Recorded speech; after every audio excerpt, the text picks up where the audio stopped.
In the Oxfordshire mist, they arrive to hunt. They're not supposed to be chasing foxes, but fake scent trails. The Old Berks has roamed this county for over 150 years. Members feel they're part of the soul of the English countryside, which is still being strangled a decade on by a bad law. Now landowners just cull foxes in different ways. See a fox going across the field, you don't know it's a vixen, so you just shoot it.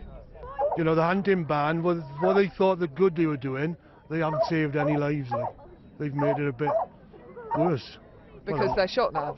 They shot indiscriminately. So the question whether to allow a hunt like this to openly chase and kill foxes can in part be justified by the fact that it's an old tradition. But that tradition has no place, say the campaigners. This is the latest advert from the League Against Cruel Sports, which believes the ban is often ignored. The problem is those that flout the law. We think it's been successful. There's more needs to be done to strengthen the Act because there are people out there who are trying to undermine the spirit of the legislation. The Hunting Act was passed despite huge and violent protests in London. It outlawed the use of dogs to hunt animals in England and Wales, a ban which Scotland had already introduced. So far, some 340 people have been convicted, mostly for poaching.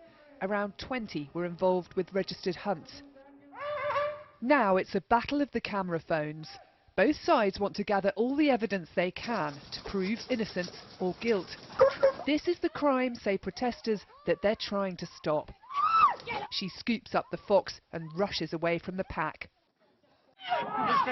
However, some hunts face saboteurs like this. Last month, an onlooker filmed a huntmaster being battered with what was described as an iron bar on a rope. So, a decade on, does the law satisfy anyone?